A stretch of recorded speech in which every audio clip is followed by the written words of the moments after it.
Bonjour.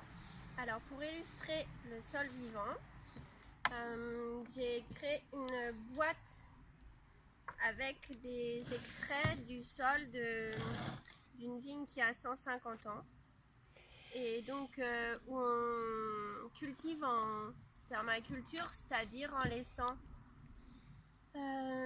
tout pousser et on broie tout simplement et on entretient ce qu'on a envie d'entretenir, ce qu'on a envie d'enlever comme herbe, ce qui peut nous gêner par rapport à la culture de la vigne. Donc voilà un petit peu des choses que l'on trouve dans cette vigne. Donc j'ai arraché à la pelle, à la pioche. Alors les vieux cèpes, voilà, qu'on laisse dans les rangs. On a évidemment des herbes, ça c'est des herbes qui se transforment en paille.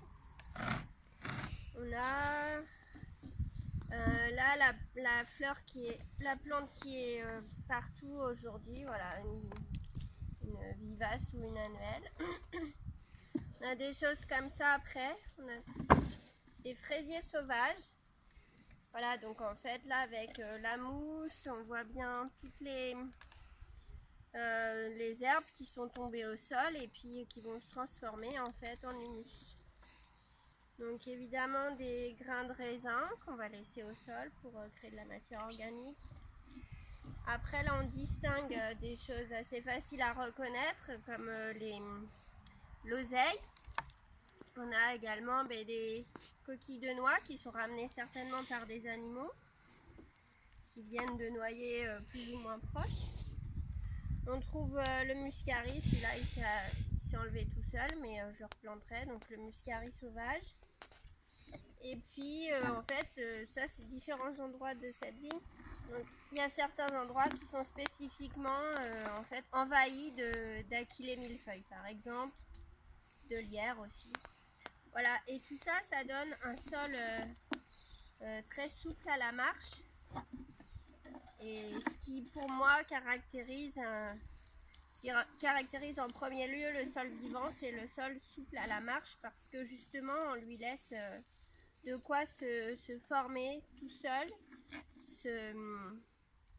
se régénérer tout seul pour y trouver ensuite toute la biodiversité que l'on a pu évoquer avec tous ces éléments vivants. Et puis ah oui, ça ce qui était assez mignon aussi, dans une partie du terrain on a des champignons là qui poussent en ce moment. Donc voilà le sol vivant, ce que ça peut donner quand on laisse la nature faire et qu'on étudie, on essaie de comprendre ce qu'on trouve sur place et pourquoi. Et bien sûr évidemment les feuilles sèches et aussi beaucoup de plumes qui signifient la présence des oiseaux. Voilà, on pourrait étudier beaucoup plus précisément, mais ça c'est pour balayer rapidement ce que peut être un sol vivant et pour l'aborder de façon assez pragmatique. Merci.